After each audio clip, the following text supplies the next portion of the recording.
native natin mga kabrad, yung galing doon sa kolong-kolong. Kasi meron tayong inawat doon na anim. Ipinalit niya, tapos nilagay niya rito yung medyo may edad na. Isinama na rito sa anim na malalaki. Kaya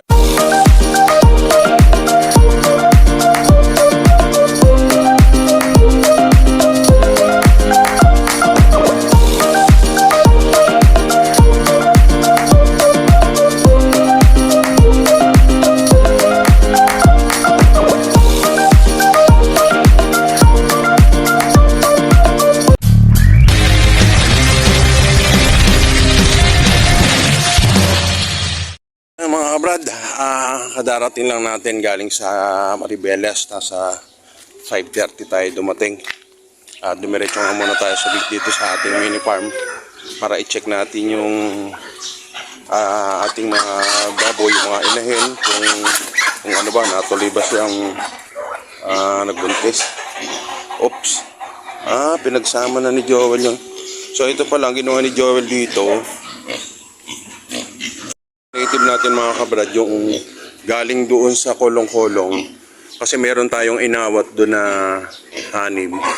Ipinalit niya, tapos nilagay niya rito yung medyo may edad na. Isinama na rito sa anim na malalaki.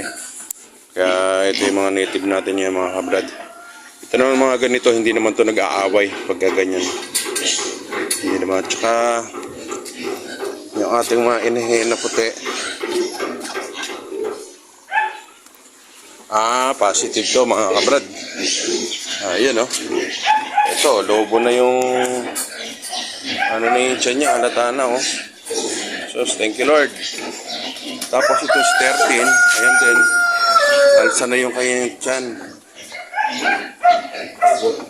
So, kasi itong dalawang tong native nito, nakakasigurado ko talaga ito buntis to dahil yung barako ibinabad natin dyan. So ito rin si 17. Ayan, positive.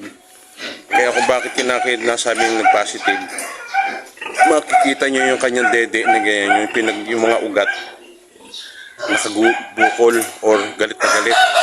Kaya sinyalis mga kabrad dyan na ang isang inahin ay buntis. Gaganyan. Bali, so ngayon mga kabrad, ang buntis natin ngayon, dalawa sa native, tatlo yung sureball natin sa puti. So ayun, ito lang hindi ako sigurado, si number 16 ito, tapos ito si number 15. Pero ito ba naman malalaman pa to bago mag 2 months sila, doon pa na sila mahalata. Pero ito naman madali namang magbuntis to, hindi ka mukha nito, medyo may kahirapan. At saka ang napansin ko rito kay number 16 is nangayayat. Ayan. Ito, hindi tayo pasigurado rito. Pero dito mga kabrad sa tatlong puti natin, sureball na, ayan o. Kung mapapansin nyo si number 13, ayan o, galit na galit yung ugat niya dun sa part ng bede. Ayan o, yung malaking ugat na yun. Ayan. Sinyalis lang mga kabrad na yun niya ay buntis. So thank you Lord, buntis din yung ating sureball na tatlong inahin natin na puti at saka yung dalawang inahin natin na native na nakakross. So ito buntis din to mga kabrad, kung mapapansin nyo, ayan, lobo na yung tiyan niya. At saka ito palang ating native pinagsama na ni Joel. Tapos tingnan lang natin dito mga kabrad yung inaawat natin na native. Ito mga kabrad yung inaawat natin dyan. 5. Ito bagong awat na ito. Bali naka sa 40 days na ito mga kabrad.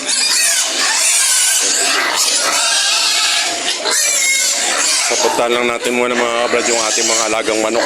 Tara. So puntahan lang natin doon.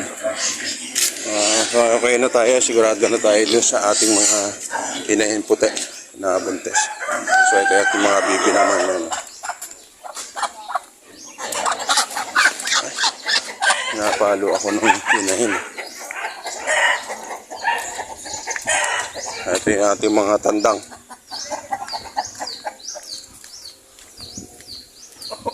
So, sa mga native naman natin mga kabrad ito. Ayan, buntis na yan. Buntis na. Tapos ito yung dito natin yung kinuha yung 5 biik.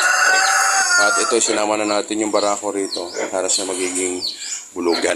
Ayan, okay na dito. Tapos meron tayong inaantay dito sa brown. Ito malapit na rin ito mga kabrad yan.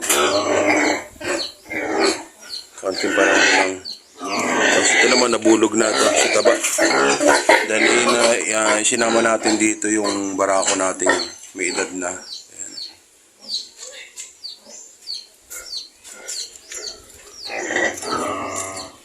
Thank you Lord. At maganda ang salubong sa atin. At saka yung double check din natin ang ating mga sisiw.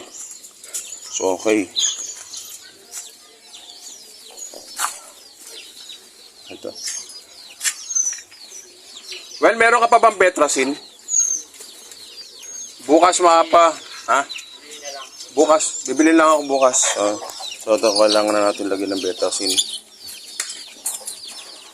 Wala namang nabawas dito, Well?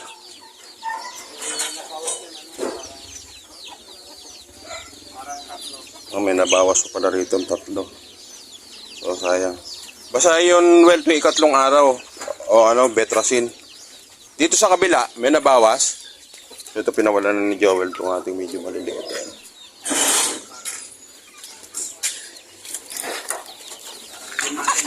Oop! Ngayon, lalabas pa ha.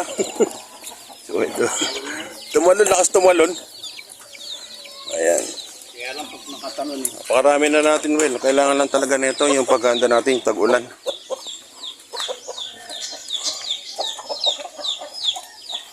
So, ito na naman yung aking kaaway na pabo. So, ito yung ating pabo nun. Okay naman, walang nabawas ito sa atin.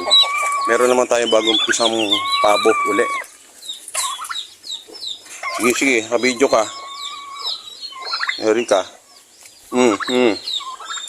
Namalo eh. So ito mga kabrad yung pabo natin na napisa. 10. Yan. May bagong pisa tayo rito mga kabrad. So ngayon ang mga sisiw natin pabo is nasa 32. Sana mga kabrad mabuhay lahat yun. Kasi nandun sa may doon, hindi pala 17, 14 pala yon. Kala ni Joel, 17 yung itlog, bali 15 yung napisa, isa yung namatay, kaya 14 yung natitira. Tsaka ito, meron tayong 10. At saka yung 8 natin dun. Tapos ito, may 6 pa tayong malalaki dyan, yung mga dumalaga.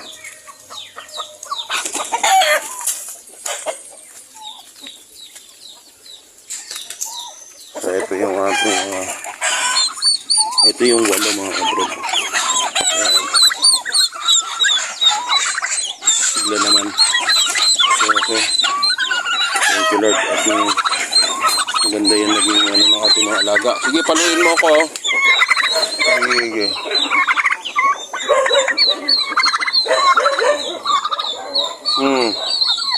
Kaya ano ka na ginulong ni Joel? Well, ba't inalis mo dito sa kulungan yung yung mga pabo na yun? Hindi, babalutan ko ng kita mo, pumangit yung mukha nila. Bakit? Pag pumasok sila, na hindi sila binalabas yung nila ulo. Kailangan, pagkapan mo kasi para Dapat pala lagyan mo ng screen. screen. Kaya kita mo yung mukha nila pag pumangit.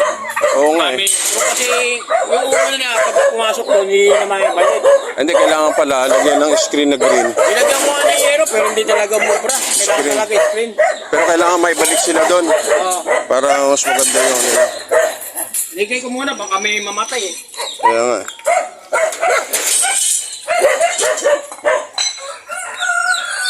So, ito Wela, napisahan na ito Wela. Ayan, yung may king naman o. Buhay. Ito. Walang itlog yung doon, plymouth dito. Ito, meron naman tayo na pisa. Ito. Doon meron tayo eh. Saan? Doon nag-ilim din o. Sa dito? Okay, tira. Buwan ko lang. Ito rin, may pisa dito, Wel. O, dati na to. Ito oh. Natutulog yun dyan. Ah, dyan natutulog. Ayun, ang daming itlog doon. Ang daming itlog doon, Well, oh.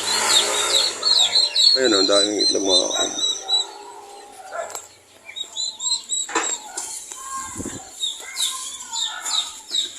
Dito, meron dito. Saan? Ito. Yung Plymouth. Di ba nagbenta tayo ng inahin kay Nelia? Oh. Binalik niya, kinakain kasing itlog eh. Kaya ginawa, pinakawalang kasi sa kanya, kinukulong niya yun. Ah, Ito. andyan yung Plymouth dyan. Ano yan?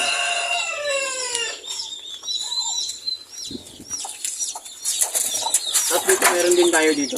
Oh, tatandaan mo lang. Ito, may bagong itlog dito. Kaya mga bago na yun. Ito, malapit na rin mag-yun yun. Oh, ayan. So, ayan, marami tayong mga Yung kabrad. dalawang ano na yun, may clinic sa kayo. Pasya na naman tayo dito sa ating mini farm. At yun nga, magandang balita. Yung tatlo nating inahin na puti, positive na buntis. At meron tayong bagong pisang pabo na naman. Ayun. Meron naman. Kaya mga kabrad, maganda yung salubong sa atin sa pag-uwi. Kaya muli, maraming salamat. God bless po sa atin lahat.